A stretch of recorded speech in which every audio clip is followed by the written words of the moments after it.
All right, everybody. Welcome to the webinar today.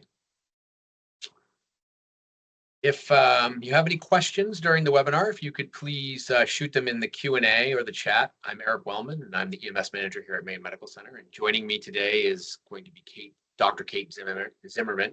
Just a couple housekeeping things before we start. Please make sure that your first and last name is visible in Teams if you have it.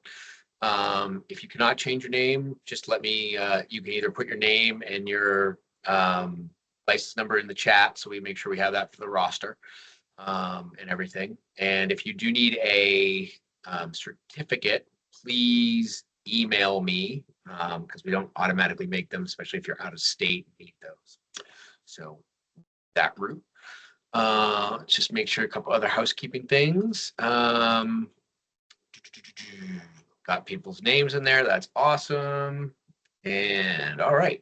Well, let me introduce you to Dr. Kate Zimmerman. You all have probably met her at some point in your career. She is an attending here at Maine Medical Center, and she's a member of the Division of EMS here.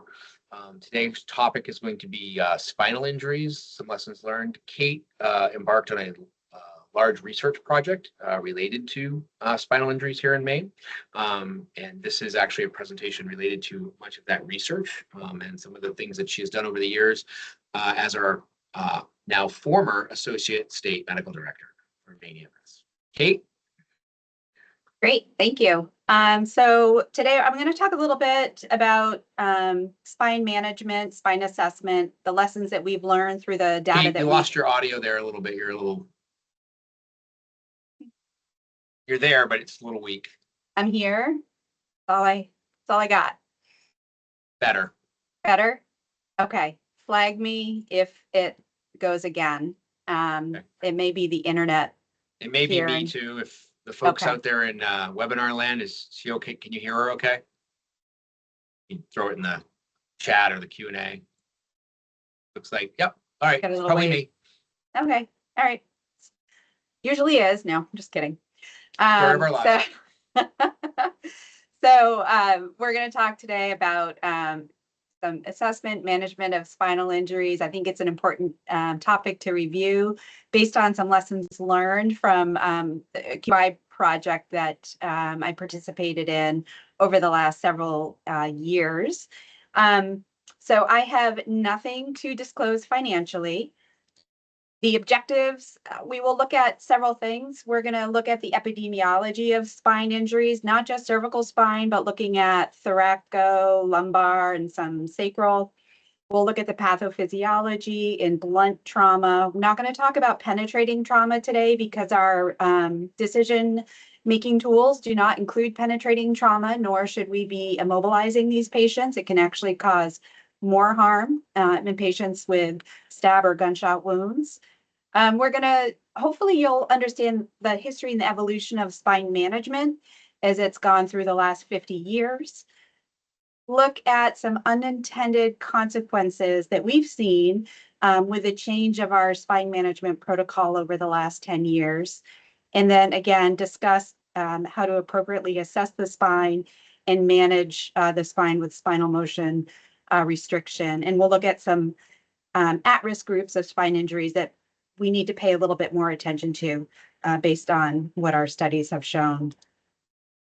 So to start, the epidemiology, when we're looking at cervical spine injuries for a blunt trauma that comes to us, around 2 to up to 4% of patients can have cervical spine injuries.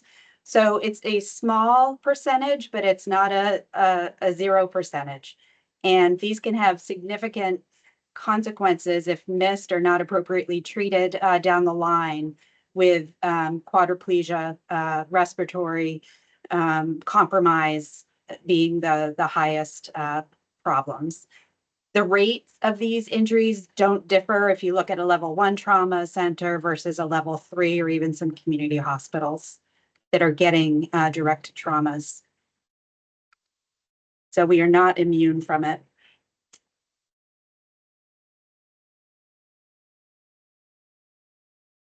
When we're looking at the cervical spine, the second cervical vertebra is the most commonly injured. And I'm going to ask you guys to use your imaginations for a second.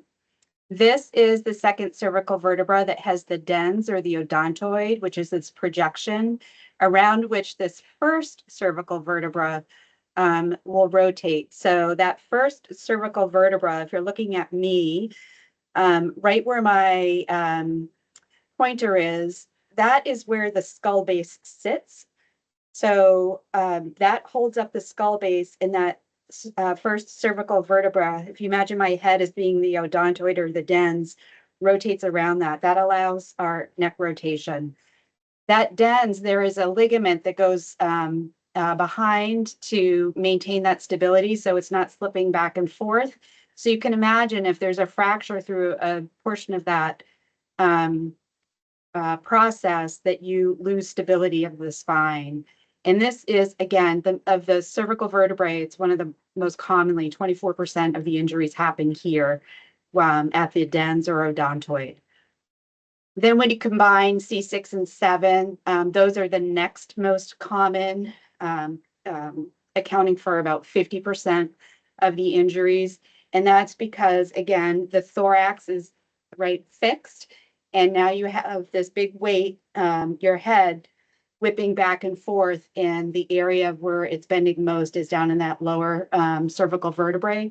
So that is the second most common area. This is really important for us to understand, because this is why if we suspect an injury in one portion of the spine, we really need to manage or try to immobilize or restrict the motion in the entire spine. So 5% of spinal injuries have a second and possibly non-adjacent, meaning not right next to it. So you might have an L1 fracture, and then there's a 5% injury. You may have a 5% chance you may have an injury somewhere else, like, T3. It's not right next door to the lumbar spine fracture. This actually doubles when you talk about a cervical spine fracture. There's a 10% risk that you have an injury somewhere else in the spine, and it doesn't have to be adjacent to that cervical spine fracture. So again, we need to immobilize or restrict the entire spinal column. Some pearls. So a spine injury with or without neurologic deficits must always be considered in patients with multiple injuries, okay? Somebody with multiple injuries may have altered mental status, they might be unstable, they may have distracting injuries, they have the mechanism for a spinal injury. So you need to consider immobilizing them. And again, protect the entire spine, and let us in the emergency department do the imaging and try to rule things out. And we can't always rule these injuries out in the ER. Sometimes patients have to be admitted and undergo further imaging or assessment. So an MRI or further assessment when they're sober, or can participate in the exam.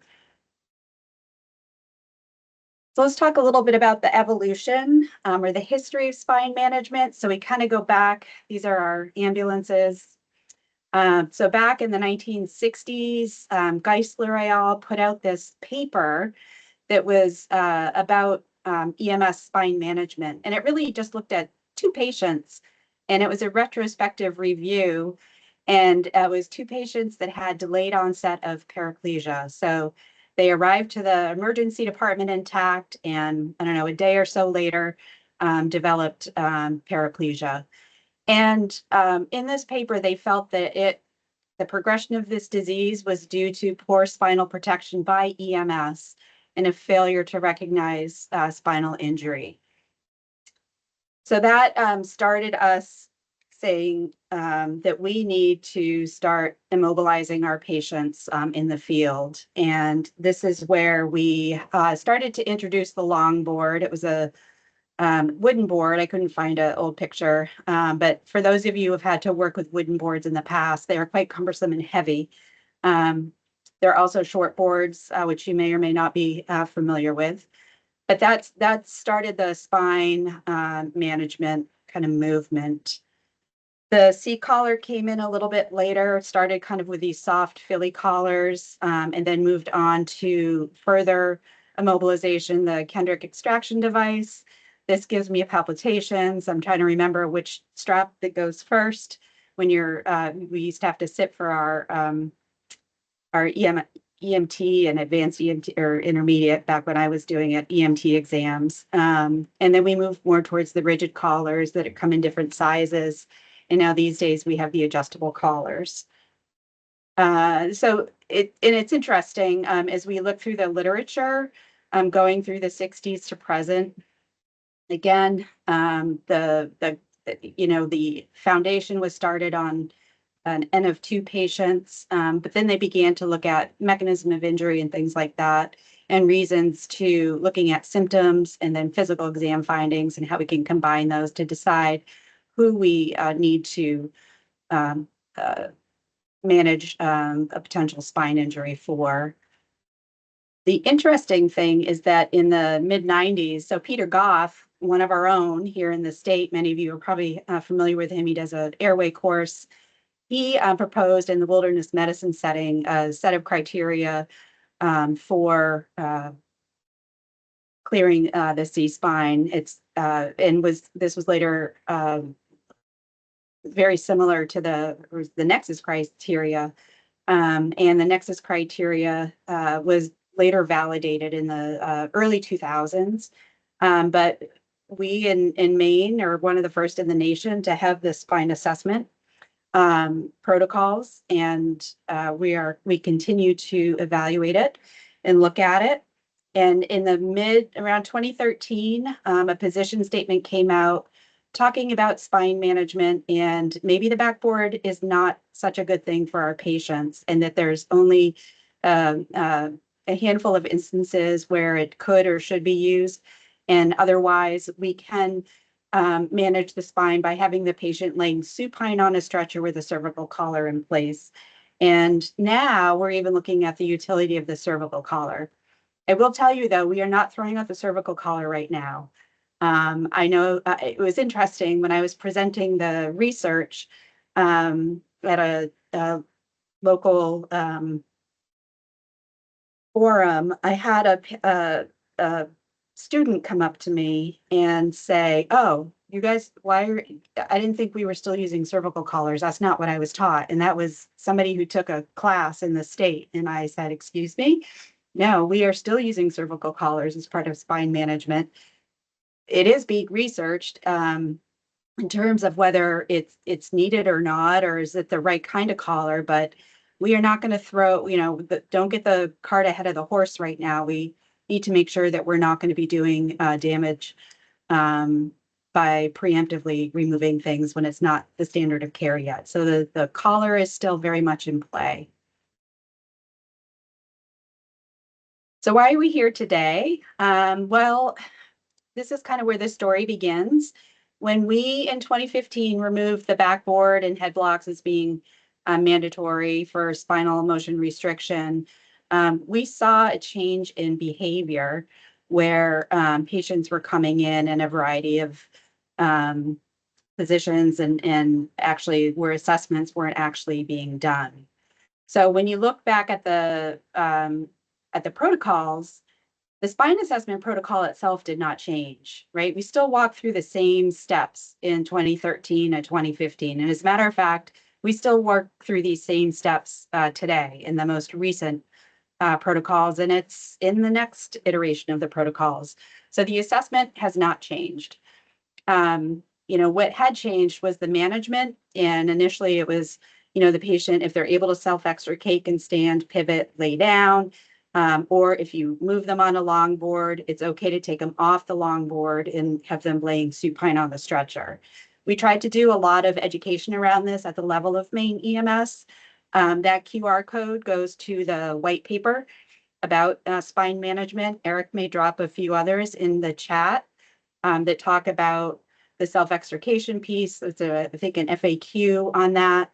He'll link this in, and there was a in the MEMS Ed, there had been further education that was done. And then Tim Pei and I actually in 2017 did a presentation at Samoset about spine management, because what we were seeing was that patients who had not passed their spine assessment, they used to come in strapped on a longboard, which was strapped to the stretcher, with a seat collar in place, head blocks, etc. And then as soon as that longboard was taken out as being mandatory, what we began to see were patients not necessarily rolling themselves in, but actually walking out of the ambulance with a seat collar on, sitting into a wheelchair and being rolled into the emergency department. And I saw this actually with an elderly patient with a high cervical spine fracture.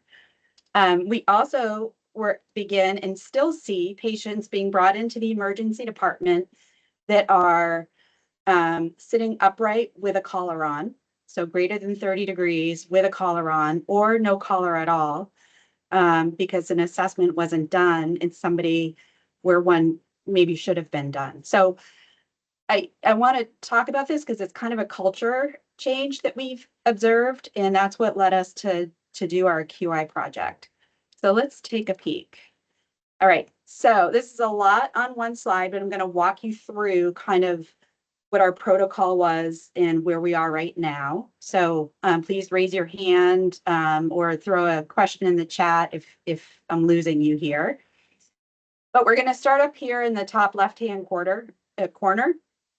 And we tried, so this is all our data here at this hospital in Portland. We were unable to get data from the other two trauma centers despite multiple attempts to work alongside them. So again, this is a subset of folks in our state. And basically we queried our trauma database, and for any patient with a spinal injury, so either cervical, thoracic, lumbar, or sacral, was included in this database. So we start with that being our baseline. So anybody in the calendar year of 2016, so this is after the backboard was taken out as being mandatory, we looked at the patients that presented with injury. And we had to exclude about 100 of those because they arrived to our hospital either via private vehicle or they were transferred in from another hospital where they had arrived there via private vehicle. So they didn't have any interaction with our EMS clinicians. Also, if they had been seen by an out-of-state ambulance and brought into us, those were also excluded because we just wanted to look at patients that were treated in the field by Maine EMS. So those who were treated in the field by Maine EMS, whether they were direct to us or came in from an outside hospital, we would use the field run sheets, not the interfacility, but the field run sheets where we would gather our data. They were included in our study, and we looked to see if a spine assessment was performed. And it wasn't just the checkbox, a spine assessment was performed, but we read all the narratives. And I will make a plea for reading narratives of almost 300 charts. It is really important. I know the checkboxes can be cumbersome, but that is the best way that we can get accurate data quickly. And I know that the run forms can be cumbersome, but there are reasons that we have those checkboxes so that we can query and create reports to look at some of this stuff. But nonetheless, we did read through all the narratives and would give credit if stuff was explained in the narrative, but maybe the checkbox wasn't full. So we tried to accommodate documentation issues in our data gathering. So was a spine assessment performed? Again, these are all patients with known spine injuries. So not performed in about 37 patients. And then it was performed in 260. So the first bit of data that we looked at was actually, let's look at the patients who had spine injuries but didn't have a spine assessment performed. Like, what happened here? Why, what were the injuries? How many unstable injuries did we miss? And was there something lacking in our protocols that would preclude us to miss these injuries? So looking at this, overall, when we're just looking at the mechanism of injury for all of your patients, whether they had a pre-hospital spine assessment over in this column or not, falls was the #1 cause of trauma, and that could be fall from anything. Motor vehicle collisions was the second most common, followed by pedestrian struck. We're seeing a lot more of pedestrian injuries these days. And then some were we weren't sure what the mechanism was, or that was unknown. And then recreational vehicles, bicycle accidents, etc. So looking at this column here, patients without pre-hospital spine assessment, so our 37 patients that we were talking about, most of them were, so at least 3/4 of them were from a fall of some sort. And what's fascinating, so when we looked back at this, looking at the falls in general, fall from standing accounted for a majority of those. So 21 of these patients, it was a fall from standing height, nothing higher than that, right? And we look at our, when we're looking at our high risk mechanisms, we think about, 3, 5 feet more.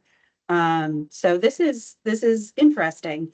And you'll notice I've highlighted things in red here for our patients that are older than 65. And we'll talk about that in a little bit of why that's highlighted.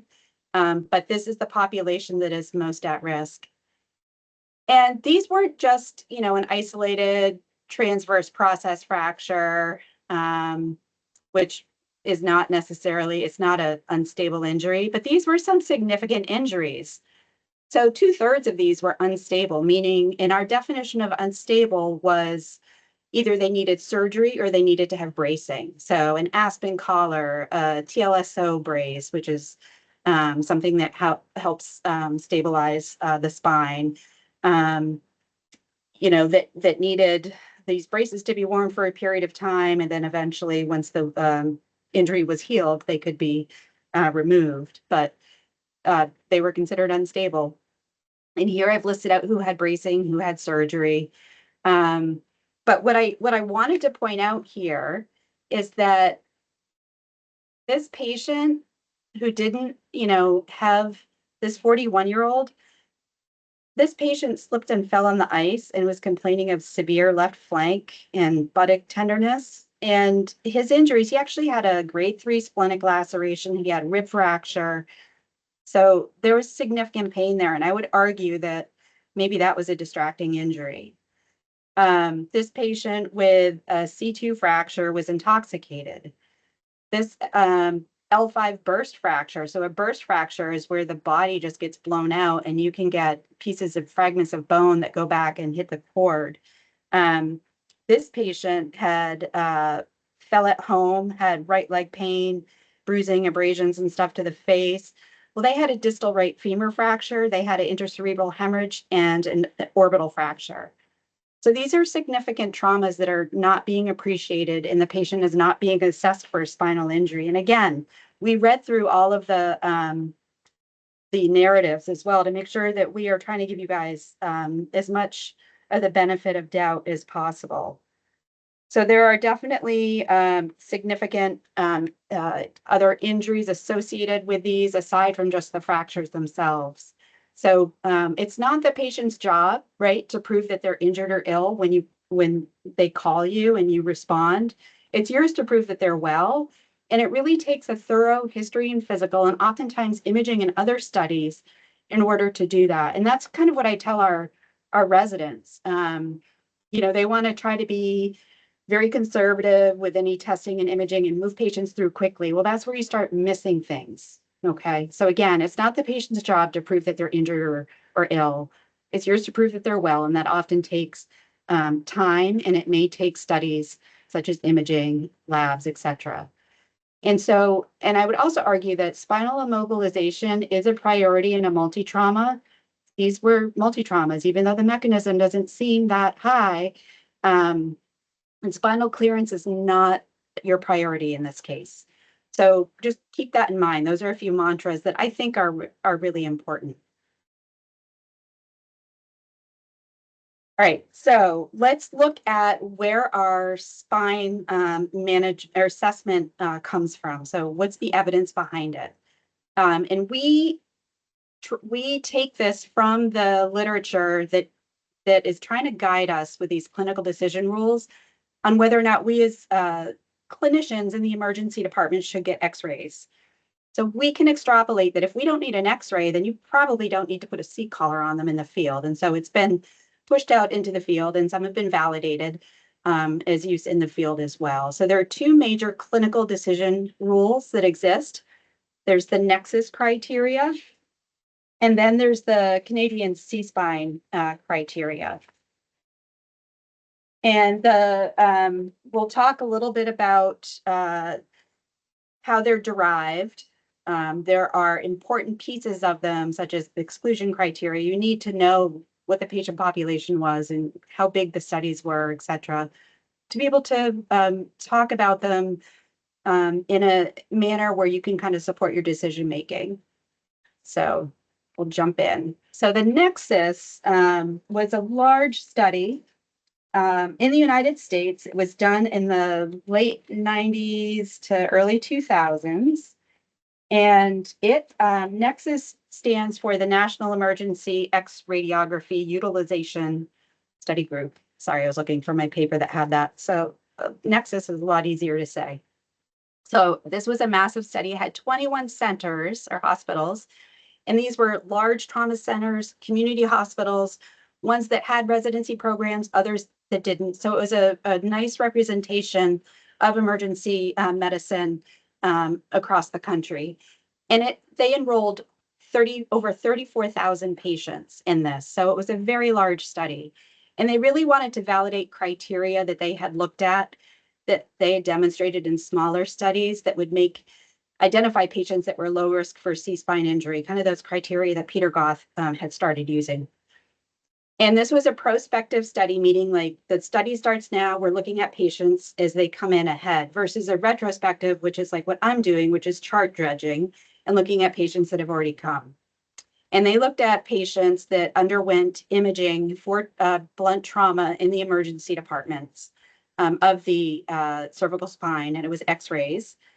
And before the patient, so the physician decided whether or not to obtain an X-ray, but before the X-ray was obtained, they had to fill out whether or not that patient met the 5 criteria, which are the criteria that we are familiar with in our spine assessment rule. And then they had radiographs done that was blinded. The X-rays were read, and then they went back to see if this prediction rule would have caught the fractures. So this included all comers, so any age, but again, nobody with penetrating trauma, and nobody that had imaging just haphazardly for something else besides trauma. They didn't count those. And they had defined what a radiographically significant spine injury would be prior to the study itself. And this is just an illustration of that. You don't necessarily need to know.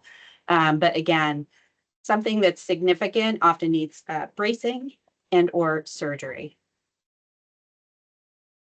And when they looked at the results, so of those 34,000 patients, there were 818 that actually had fractures identified. This is all cervical spine, just to remind you.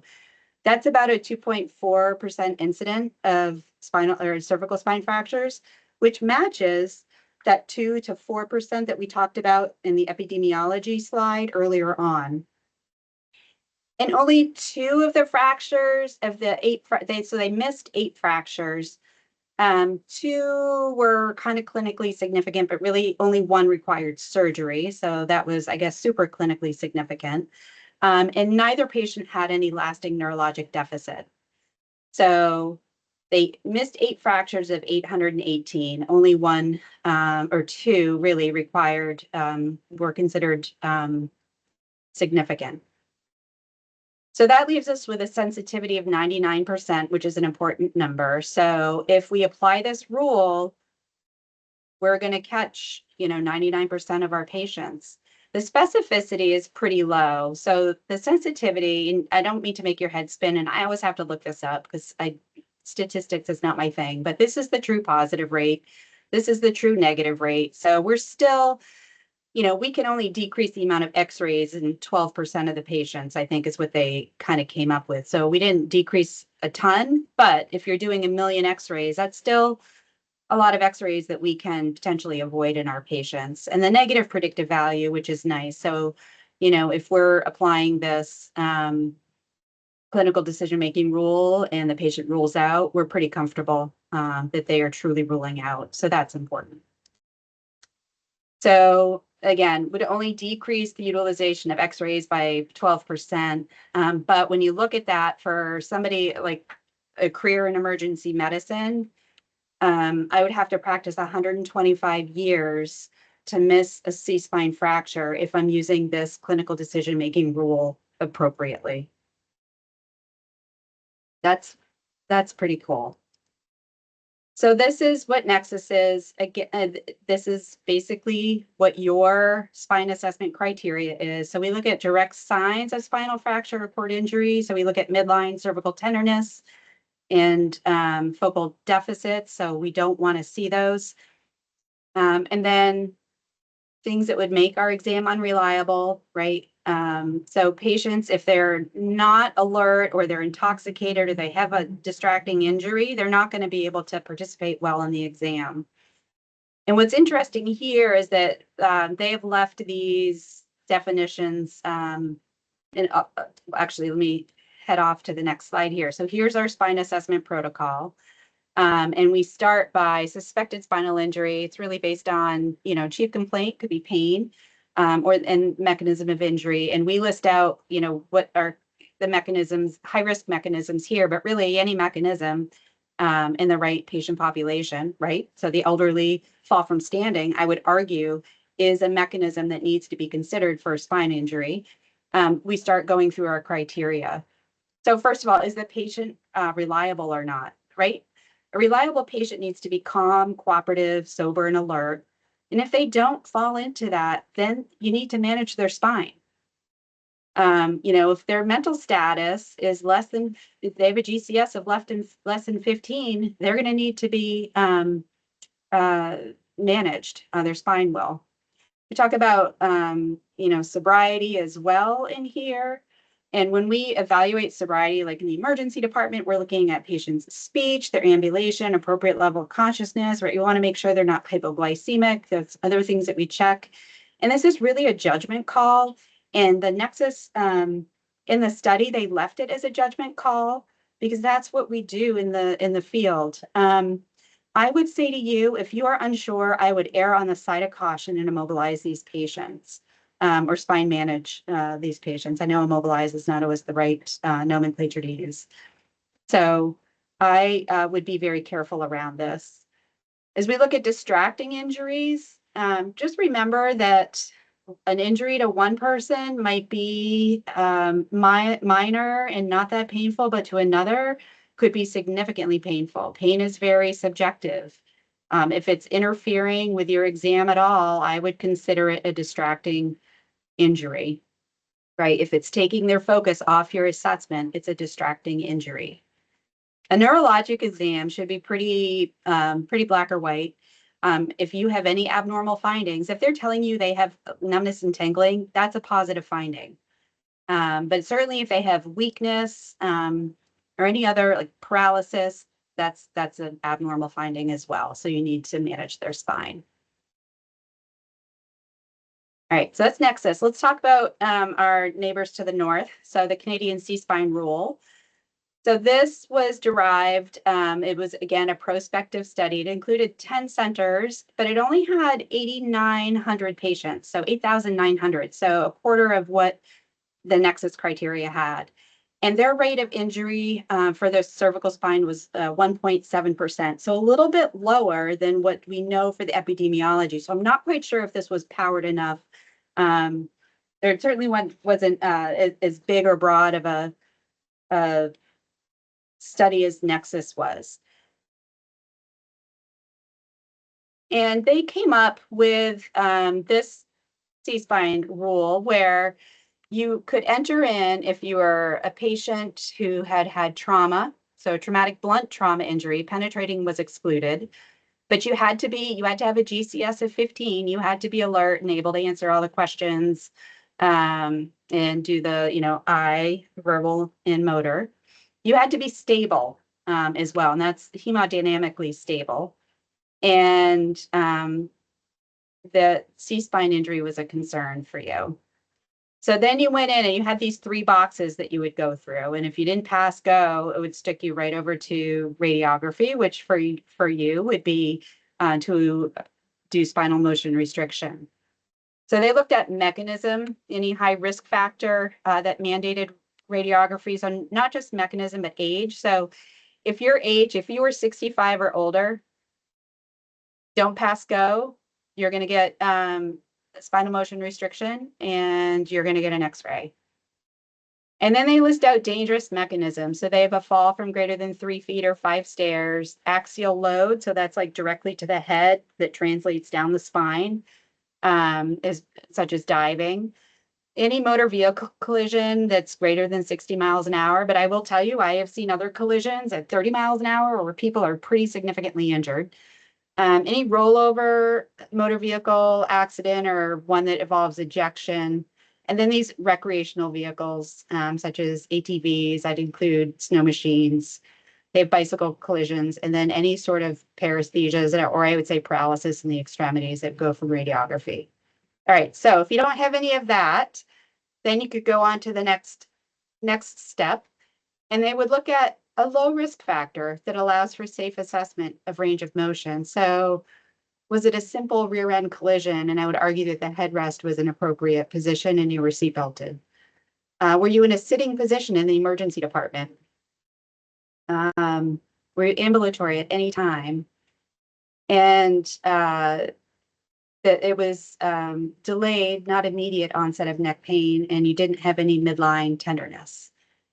If those were all true, then you could come down and then we could have you actively turn your head 45 degrees, not us turning, that's passive range of motion, but active range of motion is having you turn your own head 45 degrees to both. And if you're able to do that, no x-ray. Sounds easy, sounds great. Again, the exclusion criteria it's really important because I don't think people know this. You need to go back and look at these studies and see how they derive, like what patient population are they looking at. Nobody under the age of 16 was included in this, so no pediatrics. They had very minor injuries. They didn't include, obviously, GCS had to be 15 for your inclusion, so excluded anything less than that. If you had grossly abnormal vitals, you were not included. Again, you needed to be stable. If you were injured more than 48 hours ago, you were not included in this either. Penetrating trauma, which we already discussed. If you had acute paralysis, and I would say you were not here. And then known vertebral disease or prior surgery. So that would include conditions such as ankylosing spondylitis, rheumatoid arthritis, spinal stenosis, or previous cervical surgery, C-spine surgery. It doesn't tell you anywhere in here that, those are exclusion criteria, but they are, because those patients are much higher risk from a simple mechanism. I would include somebody with Down syndrome to have a spinal injury. And patients that were pregnant were also excluded from this. So again, a smaller sample size, many more exclusions for the Canadian C-spine rule. And for them, in the patient population that they studied, they had 100% sensitivity, so they didn't miss anybody. And they were actually able to reduce their specificity was much better, and they were able to reduce their X-ray utilization by 41%, whereas Nexus, it was 12%. And that's great, particularly for a healthcare setting with, socialized medicine. They are a lot of these clinical decision-making rules. Ian Steele, who you saw on the C-spine, he's done the Ottawa ankle rules, the Ottawa knee rules. He's done some really great stuff. Then he put together, Dr. Steele put together a head-to-head comparison of the 2 clinical decision rules. So the Canadian C-spine rule out versus Nexus in a prospective study. And he took 9 centers and again, about 8,000 patients.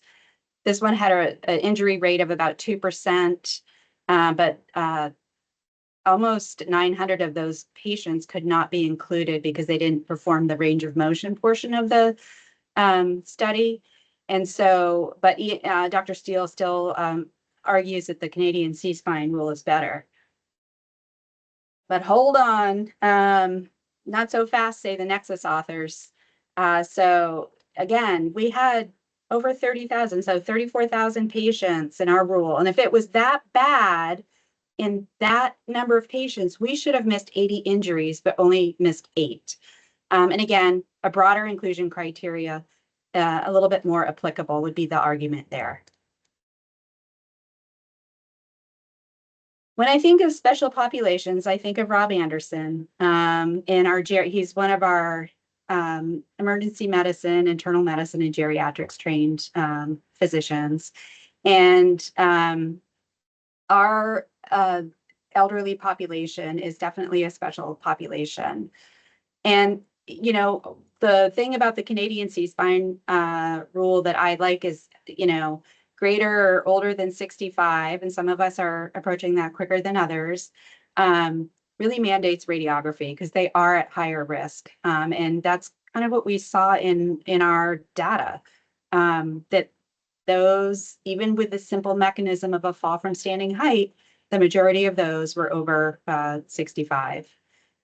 Nexus themselves had about 8% of their population was greater than 65. But again, the incidence of injury was a little bit higher than the 2 to 4 at baseline, was 4%. And that DENS or odontoid, that C2 fracture, was the most prevalent. And only 2 of those misses were clinically, but only had 2 misses in the Nexus, and those were deemed as clinically insignificant. But you know, this is a special population, and we need to be very careful when we're managing them. And I would say err on the side of caution. Another special population, this is Ray Williams and Amber Richards, who are our pediatric EM docs, are the kids. The Canadian C-spine, again, did not have kids under the age of 16 in it, whereas Nexus had a range, age range here. But again, not a lot of kids under the age of 8 were included or in the study. So we have to use this with a little bit of caution when we're evaluating children. And children tend to have more, their bones are strong, but they tend to have more ligamentous injury. So this is a cross section of the spine. And this is the vertebra.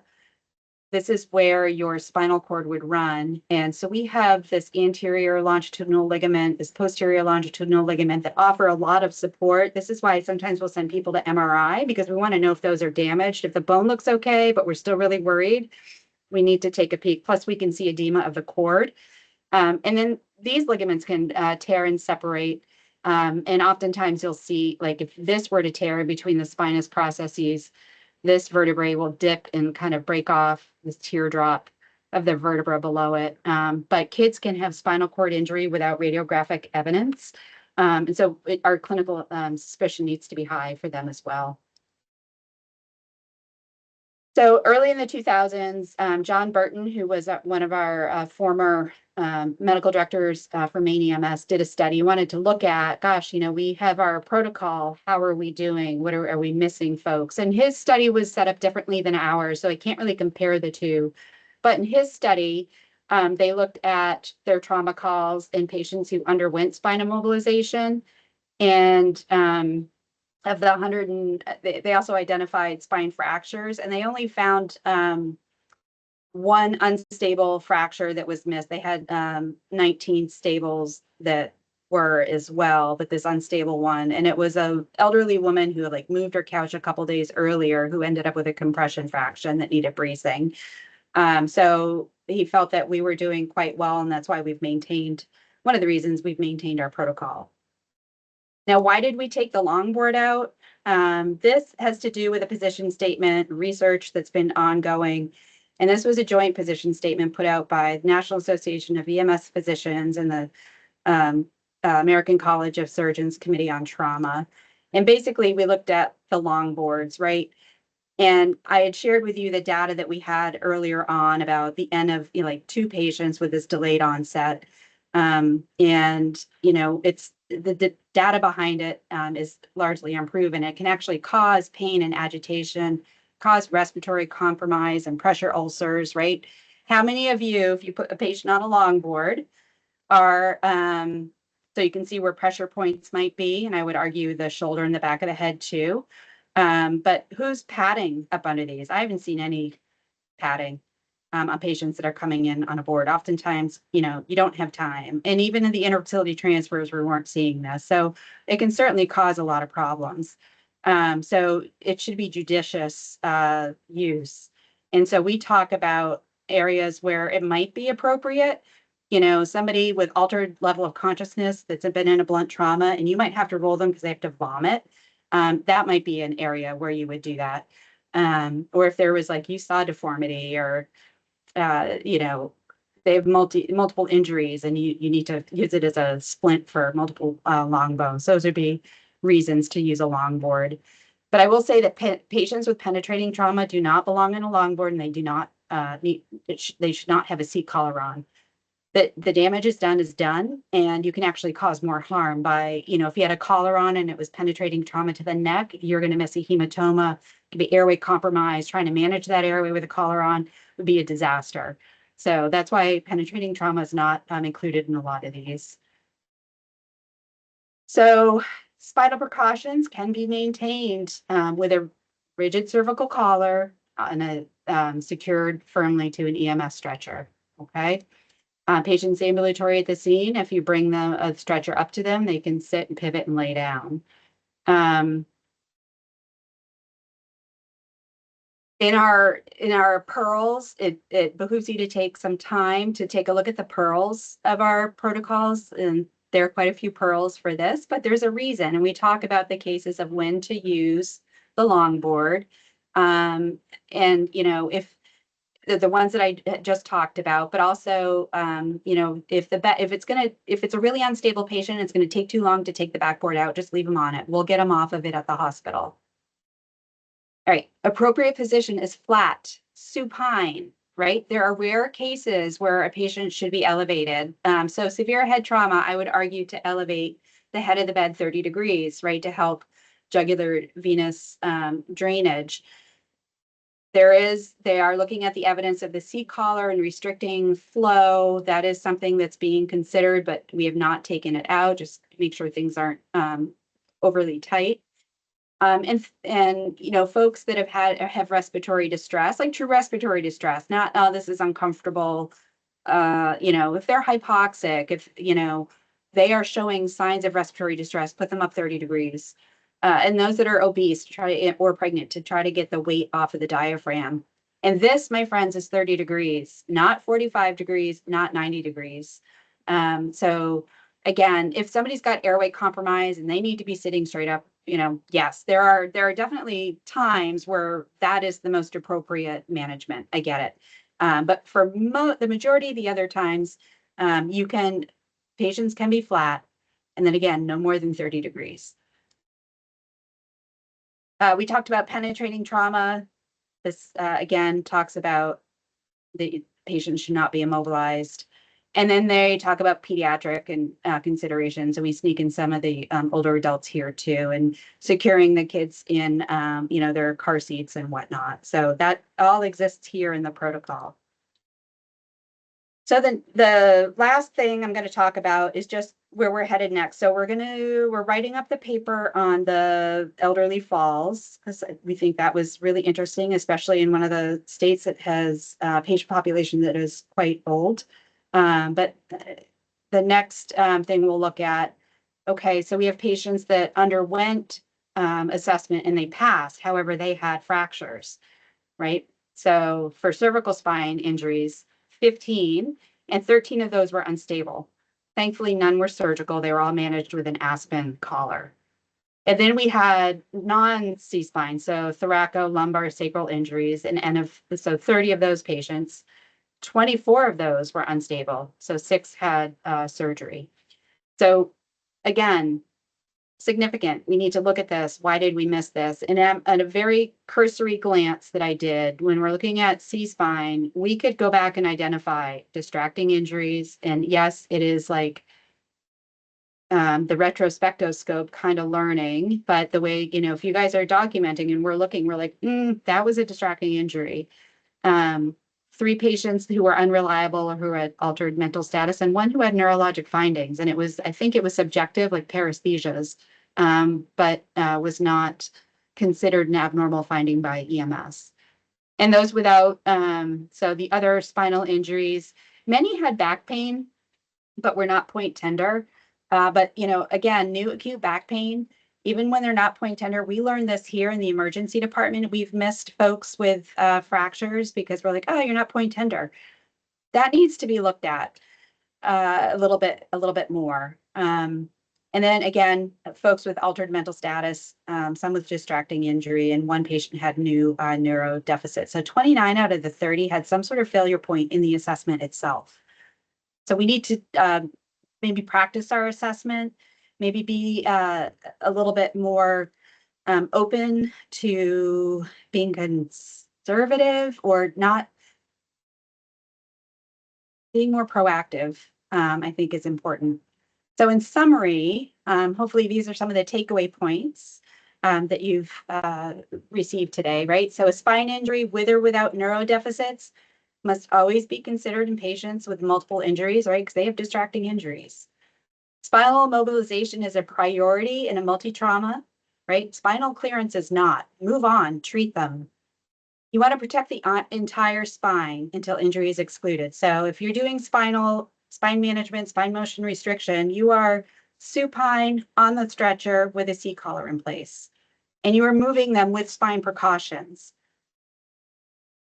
Remember, if you have an injury in one place, you could have an injury in another place, and it actually doubles. If there's a C-spine injury, it's 10% that you could have a injury somewhere else. Patients with blunt trauma and new back pain should be considered for spinal injury, even if no point tenderness exists, and with the appropriate mechanism. You have to complete all aspects of the spine assessment in patients with blunt trauma. If you fail at one point, you're done. You need to do spinal motion restriction. And remember, distracting injuries can be hard, but err on the side of caution. Talked about spinal motion restriction is supine with a collar. No role for it in penetrating trauma, and make sure you are documenting well your assessment, the management, and your medical decision-making around these patients. And that is all I have. A bunch of citations. Let me just get to the end. Eric is dropping stuff in the chat for evaluations. And our next webinar will be with Dr. Shortliff, who's doing chest trauma.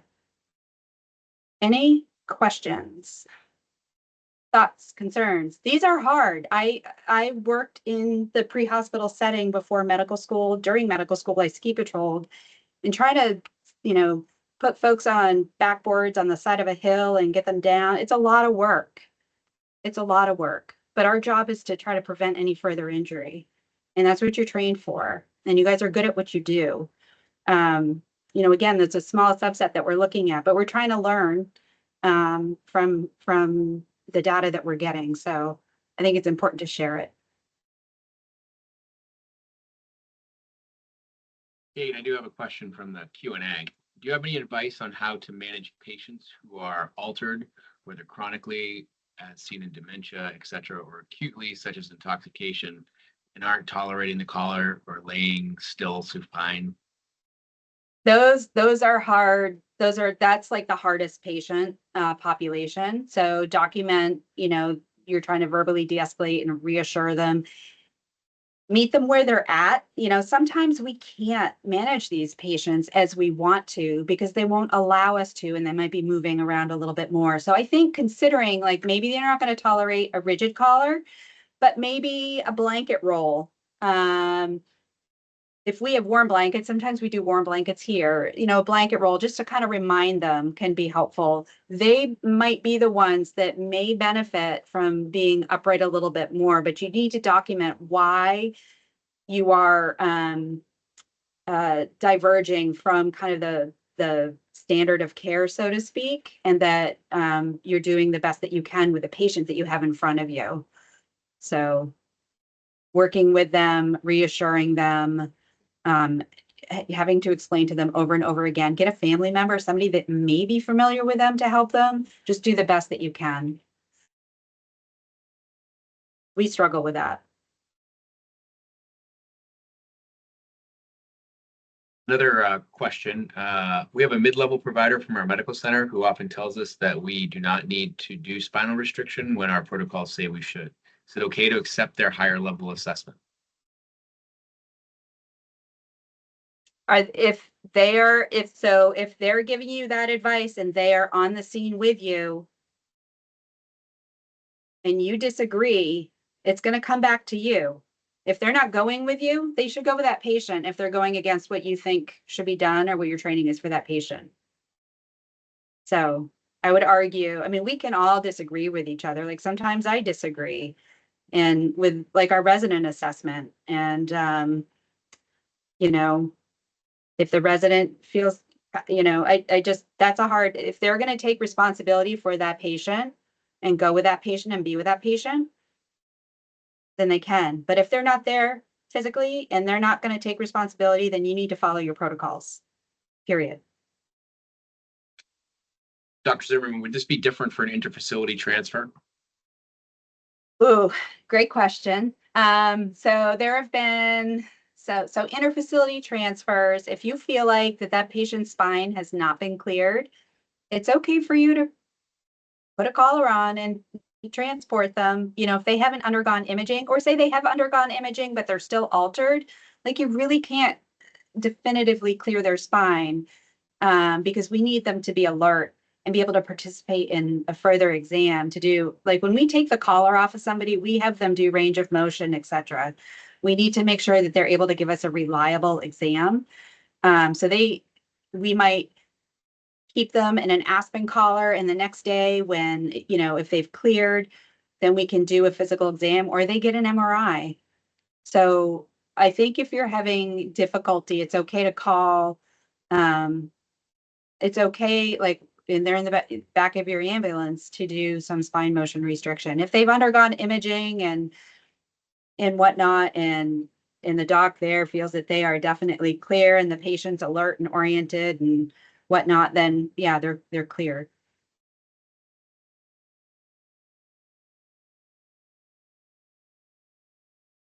It just tells you kind of how difficult this can be. Great question. Additional, could you quantify a restriction? What is the maximum amount of movement allowable? Are there particular types of movement we should particularly be concerned about?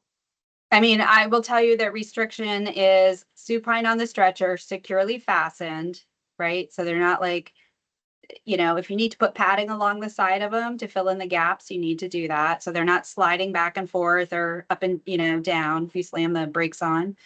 And having a cervical collar appropriately applied. You can put, you know, if you have like sandbags or something next to the head, that is fine. I don't know what folks are teaching these days. I'm so used to head blocks in my time, but I think as long as the patient's not actively trying to move their neck, most folks, if they are with it enough, will have some sense if they have an injury, not all, to kind of keep their head still. But if you're finding the patient's moving too much, you can roll some towels up next to them and secure them. Thank you. Do you anticipate the trauma services will become more amenable to our collar criteria? So the complaint that I get most from the trauma services is they feel that folks have been cleared in the field where they shouldn't be. That's been my experience, and that's why we kind of started this QI project. And if you have any questions, you know, feel free to throw me an email about a patient or Eric, because we want to know. I'm not there in every trauma, so I don't, you know, the pendulum swings and it depends what clinician you have, etc. So there is some variability, but I will say that, you know, you say I'm following my Maine EMS protocols.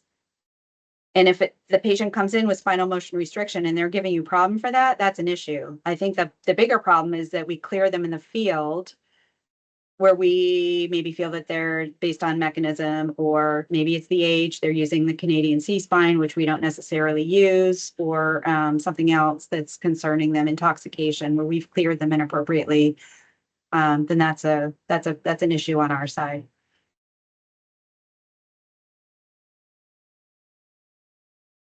Well, seeing no more questions, Dr. Zimmerman, thank you for today. Appreciate you coming by. Thank you, guys. Thanks for doing what you do out there every day. I know it's a really difficult job, and I appreciate it. Thank you all for attending. You should be able to find the evaluation in the chat. If you have any questions, feel free to email myself or Dr. Zimmerman, and have a great day.